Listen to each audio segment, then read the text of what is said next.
əsası deyək ki, ümumi lider Heydər Əliyev tərəfindən 1948-53-cü illərdə tarixi İrəvan Azərbaycan Departamentı haqqında bir hüquqi sənəd imzalanıb.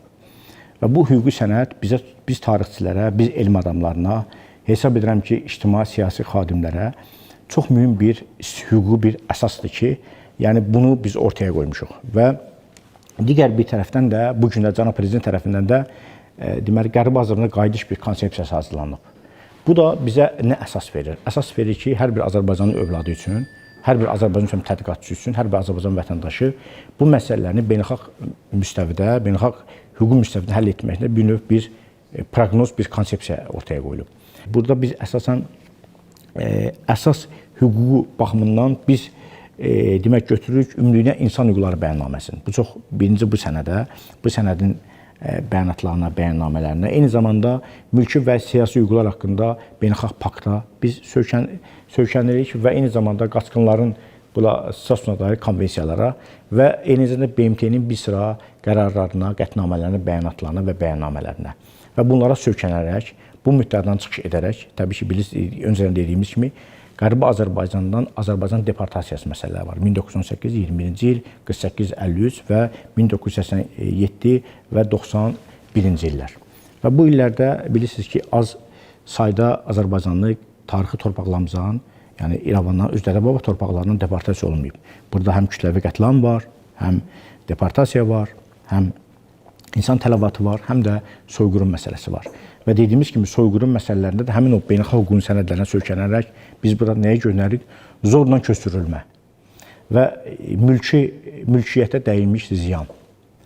Üçüncü, bizim orada məktəblərimizin dağıdılması, tarixi abidələrimizin dağıdılması, dini abidələrimizin dağıdılması, kitabxanalarımızın dağıdılması, sonra ayrı-ayrı ictimai-siyasi xadimlərimizin deyək ki, bütün külliyyatın məhv olunması və ümumiyyətlə toponimimizin dəyişdirilməsi, tarixi yer adlarımızın dəyişdirilməsi. Yəni bu günləri biz bunların hər birini görürük. Yəni bu günləri İrəvanda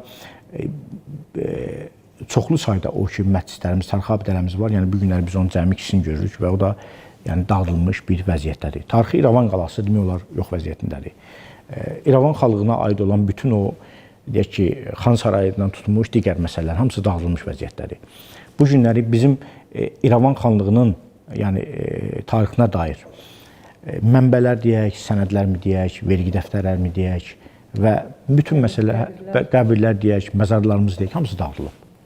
Və bu günləri biz demək olar İrəvanda bir etnik Azərbaycanı yoxdur. Və bunların hər birində özdə azınacaqlı məsələsi burasında bundan ki, xalqımıza qarşı yəni deportasiya haqsızcasına olub. Yəni bir deyək, soyqırımla, genosidlə, zorən köçürülməklə, evlərin yandırılması ilə, mal mülklərin tələf olunması ilə olub. Və təbii ki, dediyimiz kimi bu məsələdə bizə bax həmin o Ümumdünya İnsan Hüquqları Bəyannaməsinin bütün maddələri, bəndləri pozulub. Və eyni zamanda burada mülki və siyasi hüquqlar haqqında Beynəlxalq Paktın bütün maddələri pozulub. Eyni zamanda qaçqınlara dair Beynəlxalq Konvensiyanın bütün maddələri pozulub. Və əlbəttə ki, biz hüquqi müstəfəni bu günləri bizlər bunu gündəmə gətirməkdə Azərbaycan xalqı və İrəvan, yəni orada doğumlu insanların həm hüquqi haqqıdır, həm beynəlxalq hüquq cəhətdən haqqıdır, həm də insani haqqıdır, həm də tarixi bir haqqıdır.